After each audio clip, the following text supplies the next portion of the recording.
안녕하세요. 실천적 투자입니다. 드디어 재무제표 이야기를 할 시간이 되었습니다.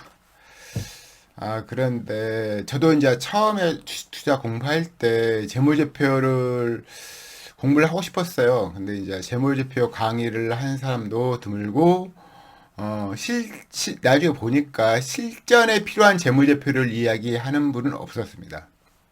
아직까지 없고요. 앞으로도 아마 없을 거죠. 기본적으로 제가 이전에 언급했지만 회계사분들은 회사 상황, 건전성 여부라든지 그 회사 제시한 그 내용에 대한 적절성 여부를 확인하는 게 회계사들이 하는 행위고, 제가 알고 싶은 재무제표는 제게 돈을 벌어줄 기업들이 어떤 상황의 재무제표를 갖고 있는 건가를 알고 싶은 거죠. 즉 적절성 여부는 기본이고, 그것을 그 이외에도 어떤 기업을 골라야 되는가, 이거에 방점이 있거든요. 근데 그런 내용을 다룬 책은 제가 볼 때는 없어요. 제가 알기로는 없고요. 있으면 말씀해 주시고 댓글 남겨주세요. 우선 재무제표는 크게 이제 여러 가지 나눌 수 있는데, 크게 말하면 손익계산서, 회사와 손실과 이익을 말하는 손익계산서가 있겠고요. 또 하나는 재무상태표, 회사가 과거부터 현재까지 이루는 자산 그 상태를 알려주는 재무상태표. 예전에 이제 대차 대제표라고 했는데 지금 좀 저희가 이제 알기 쉽게 재무상태표로 바뀐 것 같고요. 그리고 현금 흐름표. 일테면 저희가 회사에서 나는 이익, 순이익은 실질적으로 돈이 들어온 거하고 다른 문제예요. 그래서 회사에 진짜 들어오는 돈, 나가는 돈, 도는 문제를 다룬 게 이제 현금 흐름표고요. 그래서 현금 흐름표가 매우 중요하죠. 왜냐면 장부상 이익, 장부상 순이익은 실질적으로 회사에 돈이 들어온 거와는 별개의 문제거든요. 이 세 가지를 재무제표로 보통 일컬어요. 근데 실질적으로 저희가 주식 투자할 때 진정 도움 받는 것은 재무 비율이에요. 기본적인 이유는 회사 변화, 그러니까 주식 투자 대가들 하는 말이 있잖아요. 기업 가치 변화와 회사 주가 변화, 시총 변화의 상관관계를 따지는 건데,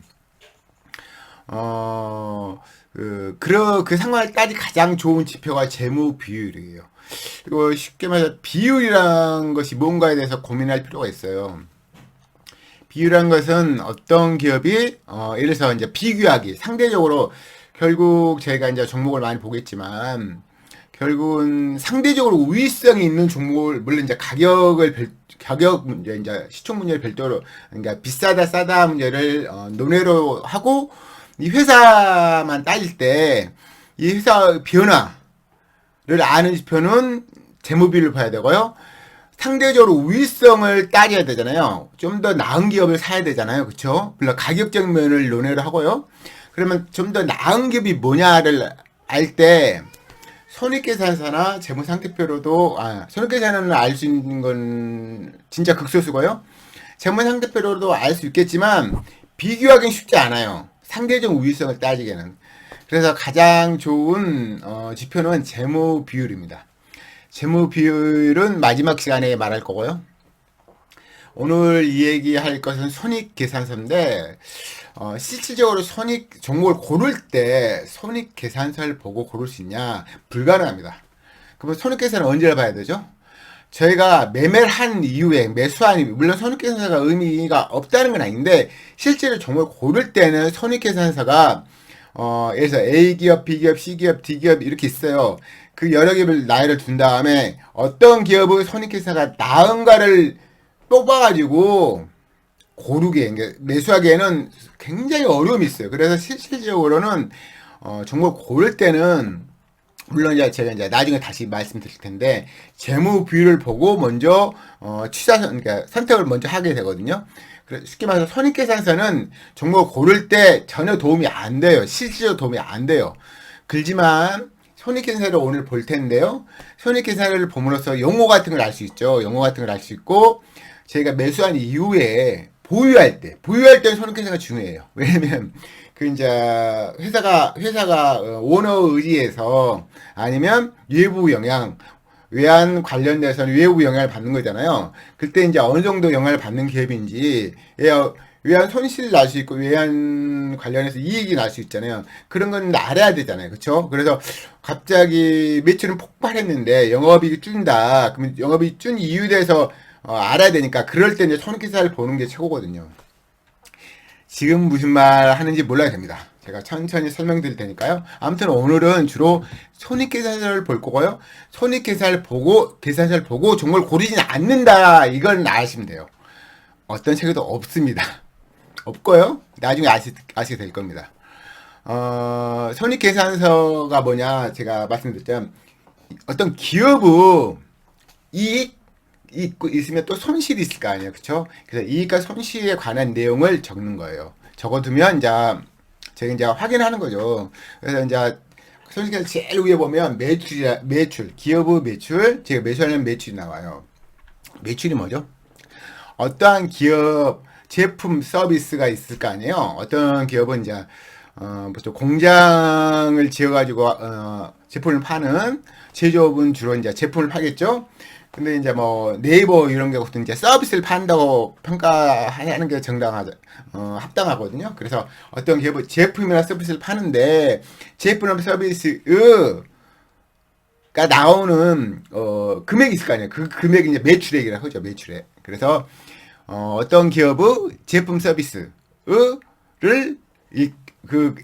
전체 액을 말하는 게 이제 매출액이라고 하고요. 그래서 처음에 매출이 나와요. 어떤 기업이. 그쵸. 제가 이제 매수하려는 기업은 매출이 나요. 그 다음에 이제 항목이 있는데 항목을 암기할 필요가 있어요. 제가 매수하려는 어떤 기업의 매출, 영업의 순위 이런 거 어떻게 되는 걸 알아야죠. 그걸 모르고 투자한다. 그냥 도박을 하시는 거예요. 아니면 뭐 어떤 분들에 의해서 그분들이 좋다면 좋다. 이렇게 믿고 투자하는 건 거의 도박처럼 여겨질 수 있는 거고요. 중요한 것은 제가 눈을 강조하지만 점 금일 때가 중요하지 않고 큰 금일 때 중요해요. 최소 억 단위 투자할 때가 중요한 건데 그때 이제 인생을 바꿀 수도 있고 인생이 흥할 수도 있고 인생이 망할 수도 있고 이러잖아요. 근데 그때 공부할 거예요. 늦죠. 왜냐면 점검할 때 계속 공부를 하다 보면 익숙해지잖아요. 어떤 제가 매수하려는 기업의 재무제표도 순식간에 봐버릴 수 있을 정도 되면 나중에 억 단위 투자할 때 되게 이제 유용하기도 하고 소롭죠. 이게 쉽게 느껴지죠. 쉽게 말해서 그쵸? 그래서 처음에 뭐라 했죠? 매출액이 나와요. 매출액. 어떤 회사의 제품 서비스의 총액. 그 다음에 매출액으로 이제 끝나는 게 아니라 뺄 게 있어요. 꽤 많은데 그 중에 첫 번째는 원재료비를 빼야 돼요. 원재료비. 그러니까 쉽게 말해서 어떤 기업이 있으면 그 원재료가 있어요. 원재료를 가지고 가공해가지고 제품을 만드니까 원재료비라는 게 있어요. 근데 아실 게 이 원재료비에 제조업 같은 경우는 공장 직원 봉급이 들어가요. 공장력 봉급. 나중에 이제 판매 관리비에도 직원들 봉급이 빠지지만 그때는 이제 그 사무실 직원들의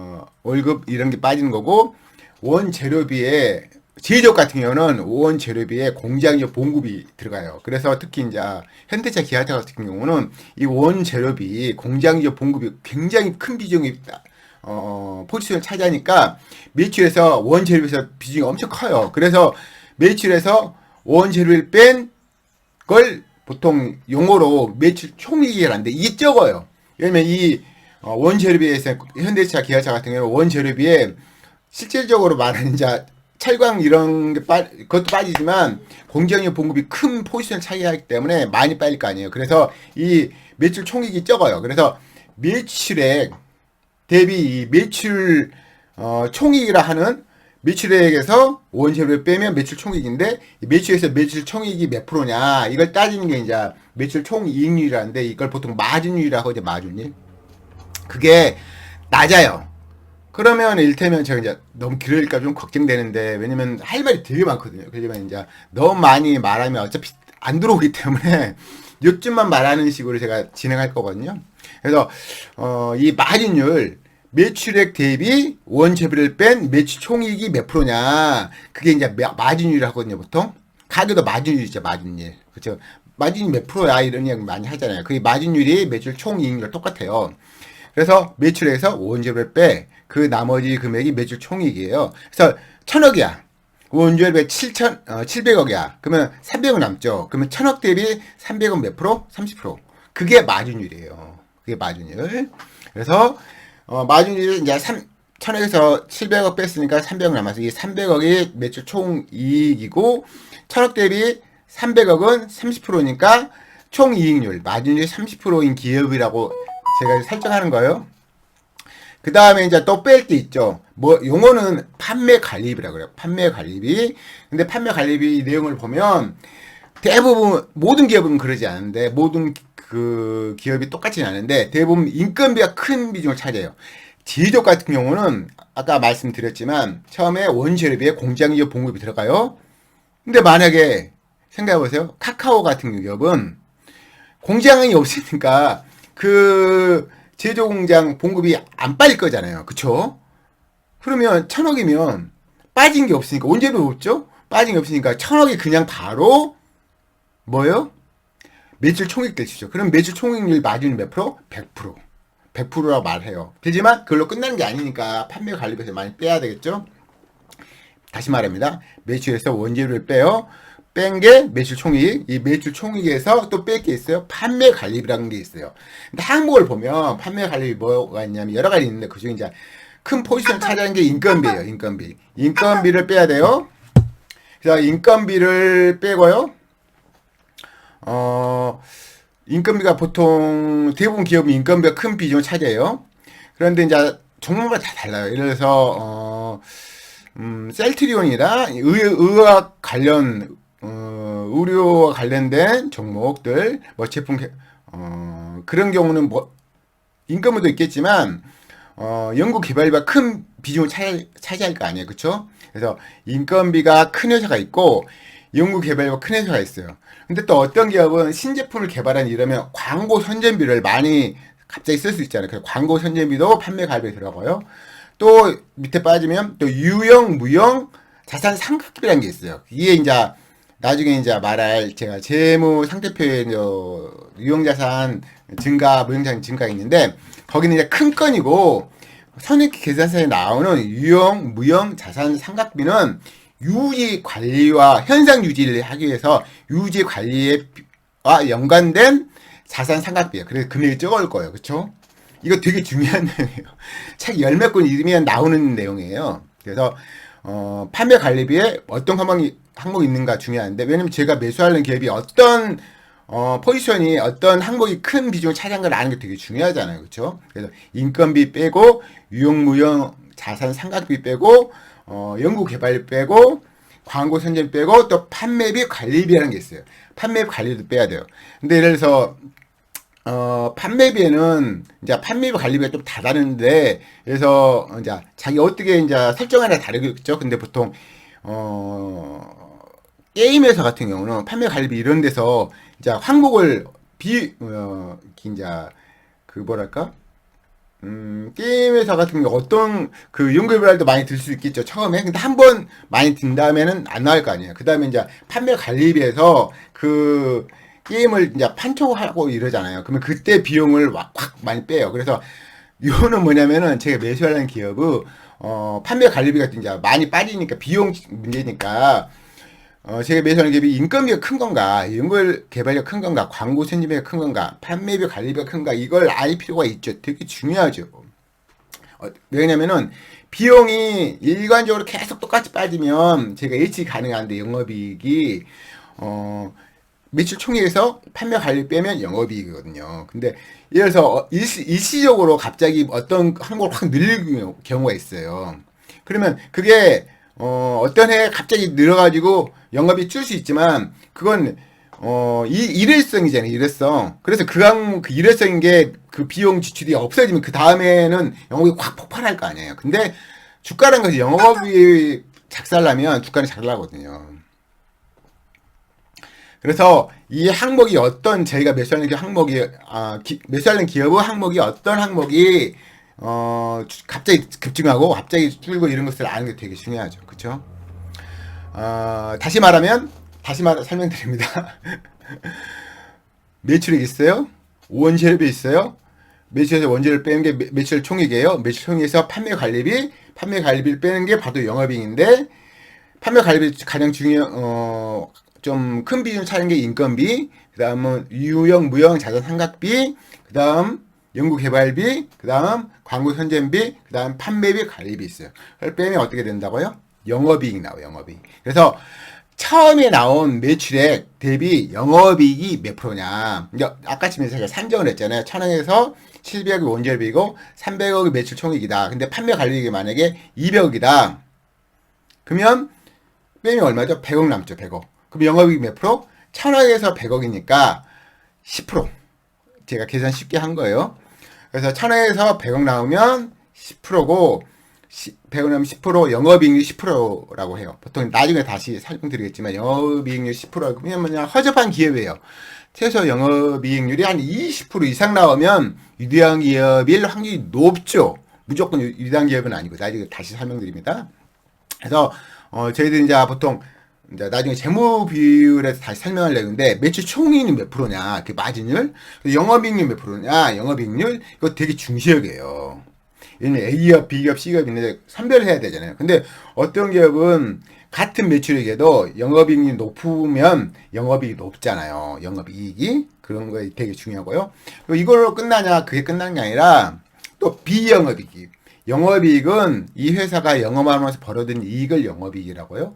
비영업이익은 이 회사가 하는 활동이 있잖아요. 그게 영업이익인데 그 영업과 무관한 게 있어요. 비영업이라죠. 안일비라고 해서. 근데 크게 말하면 세 가지예요. 옛날로 따지면 좀 쉬웠는데 지금 오히려 더 어려워졌는데 어떤 거냐면 금융 관련된 순이익이 있거든요. 쉽게 말해서 이제 클릭해 보시면 그 기업 분석에 클릭해 보시면 나오거든요. 항목이 거기 뭐라 나오냐면은 이자. 어떤 기업이 이자를 많이 받겠죠? 어떤 기업이 이자 내기 바쁘겠죠? 어떤 기업이 이자도 내고 이자를 받기도 하고 그러겠죠? 그래서 그걸 클릭해서 확인하셔야 돼요. 가능하면 당연히 이자 거의 안 나가면서 이자를 받는 겸, 그쵸? 돈을 맡겨놨으면 이자 받을 거 아니에요. 그쵸? 그 기업이 좋겠죠, 당연히. 그래서 그걸 항목을 확인해야 돼요. 제가 매수하는 기업이 이자가 얼마나 많이 들어온가, 이자가 얼마나 나가나. 어떤 기업은, 당연히 저라면 이자 거의 안 나가면서 이자를 받는 기업을 사겠죠, 당연히. 왜냐면 영업이익도 좋지만, 비영업에서 이자를 계속 들어오면 영업 비영업이 합쳐서 나중에 순이익이 될 거잖아요. 그렇죠? 그래서 크게 말하면 이자와 관련된 비영업 중에서 이자와 관련된 부분이 있고요. 또 하나는 외환 관련된 거예요. 그러니까 외환 환차익이 있다. 환차익. 근데 문제는 이 외환 관련된 이익과 손실은 그 회사가 통제가 불가능하다는 거예요. 이게 그거 가지고 이 회사를 논하면 안 돼요. 가능하면 이제 그걸 잘 방어하는 회사를 하는 게 좋겠지만 그거 가지고 이 회사 좋다 안 좋다를 평가하지 않죠. 그건 이제 아무도 예측을 못하니까 그렇죠. 그래서 하지만 이자 관련된 것은 이 회사의 자산 상태가 좋으면 이자를 많이 받겠고 안 좋으면 또 이제 갑자기 돈을 급전을 쓰든지. 그래서 예를 들어서 이제 뭐 에코프로 PM 같은 건 이제 공장을 건설해야 되니까 계속 차익금 땡겨오잖아요. 그러니까 이자가 엄청 많이 나가야겠죠. 근데 좋은 건 아니에요. 아무튼 비영업 중에서 크게 이자와 관련된 수익과 손실이 있겠고 또 외환과 관련된 수익과 손실이 있겠고 또 하나는 관계기업 이익이, 그러니까 어떤 관계기업이 있어요. 근데 그 기업이 돈을 벌어와. 그러면 퍼센트만큼 그 회사 지배 퍼센트만큼 수익이 날 수도 있고 그 관계기업이 손실을 볼 수 있잖아요. 손실을 보면 그 손실만큼 여기서 반영을 하거든요. 재무제표에. 그래서 손실을 할 수 있겠고 이 세 가지가 있겠고요. 그래서 이자, 외환과 관련된 거, 관계기업 관련된 거, 이게 있겠고요. 또 하나는 자산 처분을 할 수 있어요. 처분하면 갑자기 일회성으로 돈이 들어올 수 있잖아요. 근데 자산 처분 상각을 할 수 있거든요. 손실 처리를 할 수 있어. 그러면 갑자기 일회성으로, 비용이 확 나간 걸로 이제 재무제표에 치는 거예요. 그러니까 그걸 봐셔야 돼요. 비영업이 뭐가 있다고요? 하나는 이자와 관련된 거, 하나는 외환과 관련된 거, 하나는 또 관계기업 관련된 거, 또 하나는 자산 처분, 해서 이익이 날 수도 있고 손실 날 수 있어. 그게 일회성인가 아닌가를 아는 것도 되게 중요해요. 그래서 제가 어떤 기업 샀어요. 근데 갑자기 매출 계속 증가 중인데 영업이익도 괜찮아. 근데 갑자기 세금 내기 전 세전이익이 각 주는 경우가 있어요. 왜냐면 비영입에서 일회성으로 어떤 아까 말한 자산 처분해서 이익이 날 수 있겠지만 손실도 엄청 이렇게 재평가 받아서 손실할 수 있거든요. 그걸 확인하려면 손익계산을 봐야 되겠죠. 그래서 손익계산서는 대부분 저희가 보유 기간 동안 보게 되는 지표가 손익계산서예요. 그리고 이제 아까 말한 영업이익이 100억이에요. 100을 했죠. 1000억에서 100억. 10% 기업이에요. 근데 비영입에서 플러스일 수도 있고 많을 수도 있죠. 그쵸? 플러스가, 만약에 이제, 뭐 10월에 쳐. 그러면 영업이익 100억 이익 났고, 비영입에서 10억. 그럼 110억이잖아요. 그게 110억이 세금 내기 전 이익이에요. 세전이익이라 하죠. 그래서 이제 그 금액에 따라서 이제 퍼센트가 좀 달라요. 세금을. 그래서 아무튼 세금을 냈다 쳐요. 그러면 세전이익에서 세금을 네. 그럼 빼요. 그 다음 나머지 이익이 순이익이에요. 근데 이 순이익도 알아두실 게, 그 회사가 이 순이익을 다 가져가는 경우가 있어요. 그런 기업이 솔직히 이제 투자하는 게 좋고요. 근데 이 순이익을, 이 회사 지분 갖고 있는 어떤 다른 회사가 있으면 그 지분만큼 그 회사한테 돈을 가져야 돼요. 그래서 지배주주 순이익이 있고 비지배주주 순이익이 있어요. 근데 개인적으로는 지배주주 순이익만 있는 기업을 사는 게 좋아요. 왜냐면 이게 그러니까 이 기업을 소유한 퍼센트만큼 순이익을 가져가면 좋지만 경우에 따라 이게 들쑥날쑥 한단 말이죠. 저도 이제 잘 모르겠지만, 그래서 어떤 기업은 퍼센트만큼 일률적으로 이게 순이익이 났죠. 세전이익 나해서 세금 떼고 순이익이 이게 예측이 가능할 수 있는데 갑자기 비지배 순이익으로 많이 빠져나가고 있단 말이죠. 이게 좀 복잡한데 나중에 다시 이제 설명드릴 기회가 있을 거예요. 그래서 그게 말해서 손익계산서는 기업의 손실과 이익을 말한 건데, 항보로 지금 이번 시간에 어떻게 하면 용어를 아는 시간이에요.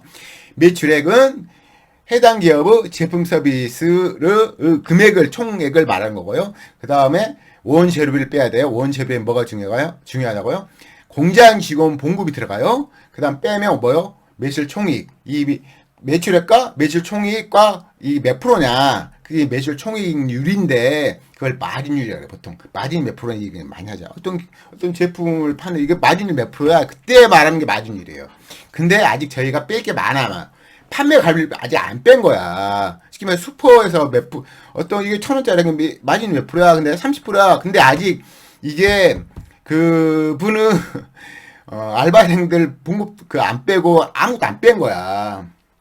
여담이 했어요. 아무튼 그 말이 맞아요. 마진율은 매출 총이익률이 마진율이고, 그다음 판매 관리비 빼야 되는데 판매 관리 큰 포지션을 차지하는 게 이제 보통 일반적으로 다 그러진 않아요. 인건비가 큰 비중을 차지하고요. 그다음 유용 무용 자산 상각비, 이 어떤 무용 자산은 유지 관련된 자산 상각비이기 때문에 비용이 보통 적어요. 그다음 뭐가 있다고요? 연구개발비. 어떤 기업은 셀트는 이런 연구비 엄청 커요. 연구비만 나쁘다는 게 아니라 쓸데없는데 쓸 수가 있어. 유의해야 돼. 연구개발비가 있고 또 뭐가 있죠? 광고 선전비, 그다음 판매비, 관리비, 이걸 빼요. 빼면 뭐냐? 매출 총이익에서 이 판매 관리 빼면 뭐요? 영업이익. 그래서 처음 매출액과 이 영업이익이 이 관계를 따지는데 매출이 1,000억이다. 그럼 영업이익이 100억이다. 그러면 영업이익률이 몇 프로? 10%. 제가 나중에 다시 설명드리지만 10% 기업은 그냥 정말 일반적인 별로 투자할 가치가 없는 기업이에요. 보통 20% 이상 기업이 최고예요. 나중에 설명 다시 드릴 겁니다. 그래서 영업이익률은 20% 이상 기업을 가능하면 사는 게 좋고요. 하지만 이제 나중에 다시 설명드릴게요. 참 이제 깊게 설명드리니까 그러면 이제 시간이 많이 가니까 어차피 다시 반복할 거예요. 그 다음에 영업이 있고, 이 회사 영업과 무관한 이익이 있어요. 비영업이 있는데, 그게 이자와 관련된 이익과 손실, 외환과 관련된 이익과 손실, 또 관계기업 관련된 이익과 손실이 있고, 또 자산 처분과 관련된 이익과 손실이 있겠죠. 그게 비영업이익이. 그다음 영업이익 플러스 비영업이익을 합쳐요. 아까 제가 이제 예를 들어서 100억이고 10억이라 했죠. 그러면 1,100억이 세전이익이에요. 세금 내기 전 이익. 그다음 세금을 이제 기업 금액이 얼마냐에 따라서 이제 퍼센트가 좀 달라요.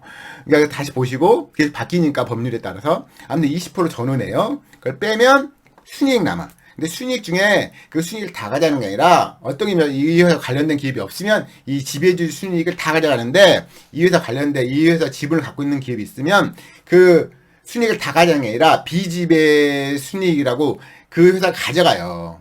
가능하면 이게 이 순이익 나눠가는 나눠 같은 조건이라면 이 지배주 순이익과 비지배 순이익을 나눠 가진 기업을 안 사는 게 좋아요. 왜냐면 그게 예측이 잘 안 돼. 이 회사 지분만큼 딱 떨어지게 퍼센트로 순이익 가져가면 좋겠지만 실제로 안 그래요. 그래서 이상은 순이익이 뭐 그래서 110억이 일정 금액으로 생겼는데 실질적으로 순이익이 확 준 경우도 있고 그럼 주가가 착살나거든요. 이건 나중에 다 설명드릴 거예요.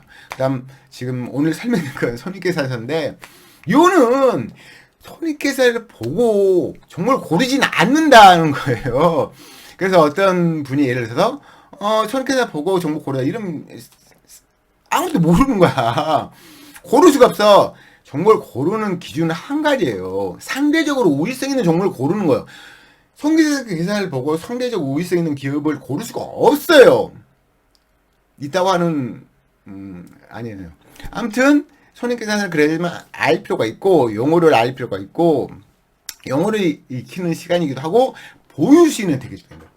매수한 이후에는 되게 중요해요. 왜냐면 영업이익과 비영업이익이 두 순서씩 할 수가 있어요. 근데 그 원인이 뭔가를 알아야 되니까 미중 중간인데 영업이익이 찌면 어떻게 돼요? 보통 주가는 착살나요. 비싼 상황에서는. 그렇지만 일회성이야. 광고 선제를 엄청 써버렸어. 그래서 광고 선제를 안 쓰는 순간 영업이 폭발할 거 아니야. 그쵸? 매중 개수 증가되니까. 그렇지만 주가는 떨어져. 그러면 저 같은 사람은 좋은 기회네. 매출 증가하는데 벌써 판매비나 관리비 써가지고 영업이 쭉 있으니까 주가는 떨어지니까 좋은 기회다 사죠. 그러면 어떻게 해요? 과거에 여러 기업이 어떻게 됐어요? 매출 계속 증가하고 광고 선제비를 일회성 비용을 안 쓰는 순간 영업이 폭발할 거 아니에요. 그럼 주가는 어떻게 해요? 찍어서 날아가는 거예요. 그런 정말 좋은 그 매수 순간이거든요. 그거 나중에 알게 될 거예요. 좀 길어졌습니다. 제가 솔직히 이제 너무 길면 힘들잖아요. 제가 힘든 건 아니고 듣는 사람이 힘들어. 그래서 이제 좀 짧게 하다 보니까 좀 오히려 더 힘든데 아무튼 뭐 계속 반복할 내용이니까 아무튼 오늘 손익계산서 얘기했고요. 다음 시간은 제가 재무비를 볼까 재무 상태비를 볼까 고민 중이에요. 근데 생각해봐서 제가 다음 시간에는 재무 비율이나 재무 상태표 이야기를 할 겁니다. 당연히 또 손익계산서 이야기 계속 할 거예요. 용어를 알아야 되니까 그렇죠? 아무튼 다음엔 더 좋은 내용으로 찾아뵙도록 하겠습니다. 감사합니다.